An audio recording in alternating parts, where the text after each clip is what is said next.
Hi everyone, my name's Tash and I'm a working artist. I also teach art, sometimes in physical classes face to face, but mostly online on various different platforms. Now I've started to come up with books that you can have to work on at home, and I'm going to work through all of the activities and make them available online so that you haven't got just the book. You can also catch me and do the activities with me and learn a bit more as we go, just so there's a bit more information. Now this is Learn to Draw Grid Method Fairies. Now what I say about these books is that they are for any age. Please don't think just because some of the images might look a bit childish. It's all about the simplicity when you're first starting out. When you're first starting, you need very basic line work leading up to more detailed work. So it's not about your age, it's more about the stage you're at. So if you're a beginner, these books are great. And actually it's kind of like we're feeding our inner child by doing some of these activities, and you switch your mind off and have some peaceful mindfulness time. Now I've printed this off. It is available as a download, but you can buy it on various platforms. So if you're seeing this on TikTok, you can get it in the TikTok shop. Otherwise, you need to go to my other platforms. So just search for heartanddesign.org.uk is my website. So this one, as I say, is printed, which you can print off at home. I'm very lucky that I've got one of those binder machines, so I've actually printed the whole book off. Now it won't normally print off that many sheets. It's very kind of bulky. As I was saying before the camera very rudely cut off on me, I've printed this at home. It's very thick because I didn't double side it, as you can see. Ignore the messy table, you know, I teach art from it, so it's an artist's table. messy. So if you were to print this off at home, I recommend you doing it double-sided. So front cover, you get the introduction, which just tells you how to use it, but you don't need that because you've got me. Now I'm going to open it to the page we're going to do first of all. We've got this really cute little unicorn. Now I am going to have to zoom out for this, so let me just get the camera in the right place. There we go. I want you to be able to see both as best we can anyway. I think, let's have a look, wiggle it about that way, going even higher, there. Okay, so ignore all that in the background. That's obviously my microphone that I use for recording with, so we'll push that out the way. Okay, so we're going to start. I think I would want to start at the top and work my way down. There's no strict rule to this, but that's how I would want to start. Now I can see in B2 we're coming up just in the corner here. We're creating a funny little curve shape that stops about halfway, and it's coming to about here, and then we've got our horn coming up from here. So it's just literally, I'm using little lines. I'm not trying to get it right first time because that's almost impossible. Okay, so just use little scratchy lines like I am. So straight away there I can see I've come round too far because I can't get the rest of that ear in. Now I can. So we've got to just be able to adjust. So from up here we're going to start the head coming round, which will also come down to here. So all I'm doing is constantly looking at the picture on the other side and just making sure that I'm kind of in the right place. This one I don't think I am. I need to come up a bit higher. It's quite high up, that one, so I'm going up higher and higher until I feel it's where I want it to be. There we go. So it was quite high, that one. So we're getting, that one is bigger because it's in the front more. It's in what we say is the foreground. So now we're going to just come and draw his face in, or her face in. Doesn't really matter which. It's just fun and practice for you. Now what this does using the grid method is it gets your muscle memory and your confidence up before trying to draw freehand. Very often when I'm painting and I'm working from a reference photo, I will transfer the image in this way. I will use the grid from the image I'm copying from to the painting background to the canvas, and then that gives me confidence that at least I know everything is kind of sort of in the right place, if you know what I mean. Right, so I'm quite happy with that ear. Let's just double check this ear a bit. I think it was more of a sweeping movement, and there. So I have what's called an electrical eraser. Now these are brilliant for rubbing out anything you want to erase. Just press the button and away you go. So this is why I say light touches kind of make these scratchy little marks, and you'll see it come to life at the end when we go over it. So we'll go over it with pen.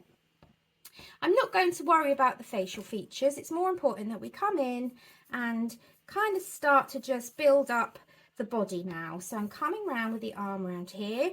So you can see now as I've started that although the image is quite childlike, it's actually quite complicated. So you do have to still be very careful about what you're doing and think quite hard about where all those lines are. But you'll be amazed. You'll be amazed if you are a beginner artist at how much these help you. Now you can download, as I've said, the book, so you can just print off the odd page at a time. You can also print them off much smaller. I've done them A4 because it's much clearer for you. And the bigger you work, the easier it is, because then you're not scrunched up trying to get the pencil marks in. Don't go too big. Obviously A4 is great, you don't want to go any bigger than that, but certainly A5 is quite small if you're just starting out, and you'd have to do lots of little details and scrunch it up a bit. So from here we need to come up and create that part of the tail, and from here, by the way, this is the first time I've done it, so in this way, so I can see I'm miles away from where I should be here. So I'm going to come back and just erase what I've done, because we're doing those lovely little, again, it's still not in the right place because now I've come too high. Can you see? I've come too high there. And although it wouldn't matter too much in the final design, I want to get it right. So we're about here from the top, and we're coming around to about here. Okay. That's better, because we've got to get this tail in. So every mark you make has a knock-on effect for the rest of the design. So we need to get a little, one of his little, don't know what you call those, the little spikes on his tail in. There's one there right on the cross, which does make it a little bit tricky. And can you see how I've come too far over? But at this point, because there's nothing really around, it won't matter too much. Then I'm going to come up and around, and now I'm just going to create some kind of tail shape and come round and meet my line down here. I'm not meeting it perfectly because it does actually have a crossover there. So I am going to just finish off the foot here. I didn't finish that one off. We'll make that a little bit more realistic. So I'm liking how it's coming together. I'm just looking and checking from afar, make sure it all kind of makes sense. It's making sense to me. This bit here still needs, this was where I went wrong at the beginning, it still just needs a little bit of correcting, because we want to see that ear. That's it, that's perfect. Okay, so now we can come in and put some detail on. So let's do, oh, we've missed this foot. So about a third of the way up there and about a third of the way across there. We're just going to come round and create another foot that actually meets here just by the end. So we're going to come round like that. And as you can see, I'm still pressing really lightly, doing little light movements. That's all you need to do. And here too. Okay. So now for some pointy toes. I think they're supposed to be toes. And then we'll have another one here. Honestly, you'll have so much fun doing this, even as an adult. And once you're done, if you want to do some adult colouring with it and colour it in, then you can, and you can learn how to make something 3D. In the book, when you get the book, there are some images that are coloured in, as you can see. So it gives you some colouring in as an example, but many of them are black and white, so you're free to colour in however you choose. I mean, you are anyways, but sometimes it is nice to have that little example. So now I'm just coming in and doing the circle on his toes. I've done the circle inside, so I need to do a little bit of a circle. It's kind of a circle, it's a bit oval as well. I don't think it's perfect circle. And then a little one here, a little one here, and a little one here. Okay, so on his tail over here, we've got some little markings, which I suppose is just showing where the skin is, like it's a bit scaly. Same up here, so we need to do a little one on the forehead here. I'm kind of just making it up, I'm not copying directly, just making sure that there's a few on there. There we go. Then we need to put the eyes in, so we come down this one and it's just above centre for the first one. We can go ahead and colour it in, it's fine. We can go over the line, unlike the picture, it's obviously underneath. And then I'm thinking this one needs to be, hang on, this needed to come round a bit more. So this eye needs to be about here, over, just underneath that horn. So we'll make it the same size as the other one, that's fine. I think mine are further apart, but it doesn't matter. And we need to give him a little nose, just make sure the nose is in the middle of wherever your eyes are. And don't forget, if I've gone ahead too fast, stop, start, come back. Or if you notice that you've made a mistake that's different to what I've done, to my mistakes, then that looks too sharp for some reason. But anyway, so then we put some lines in, just to show it's got little rosy cheeks, and we're done. So now all I would do is I'd get myself a liner pen. I've got these lovely pens that actually I got off Temu. I don't know if you've heard of it. But what I'm going to try and do, if I put this video on TikTok, try and see if there's any available similar in TikTok. They're really great black liner pens. They're nice and thin. And we'll come around there. There we go. And what we didn't do was the lines. So I'm going to come across now and we're just going to curve. It's not a straight line, it's a curved line. And we're going to curve and come round. Now, you may not get this picture right the first time, so what I recommend if you buy the book anyway is that you maybe want to be photocopying the pages and do a few attempts until you feel ready.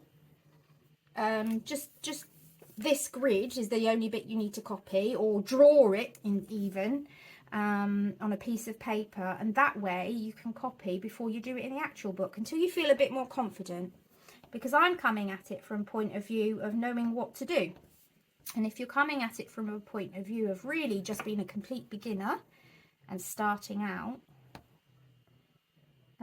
it might take a bit of practice, especially doing like the little sketch lines. So now I'm coming round without having to do those sketch lines, and I'm drawing in the lines more confidently because they're already there.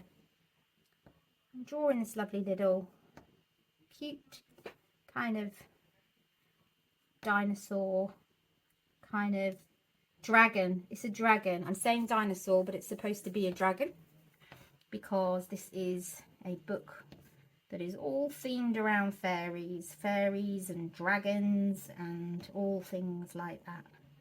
Kind of fairy tale story stuff. So I'm coming in, just going over everything I've already done. I can do it nice and confidently now, knowing that I've got everything how I want it. Make sure when you've finished that you do that where you look back and you come back across and check that it all looks okay from afar, because sometimes when you're looking in really closely, you're focusing on a little bit, you come back and look and it's like, oh, it's a wonky. Okay, one eye there. We'll draw the cute little nose in. There we go. little cute mouth and a tongue coming out, which is pretty cute. I'm not sure if it's a tongue or a fang or what, but it doesn't really matter, does it? So most of these designs, some of them are my personal designs and some of them I have found and pay for either through a subscription service to art platforms. So some of them I've never actually drawn myself, so it's really good fun to be able to come and do these as well. And I've just chosen them according to the suitability of levels. Now the book, I've tried to do it so that in the book you start on the easiest and you work your way up. So that's the first one done. And what's really nice is if you date it. What is today's date? Let me go and check. The 8th of the 12th. It's already the 8th of the 12th. So what I'm going to put is the date there. So you, when you have a record, if you really do go for it with drawing and painting, you'll have a record of what you've done when and how better you've got. So again, please do follow, subscribe, like, comment on the video if you've liked what you've seen.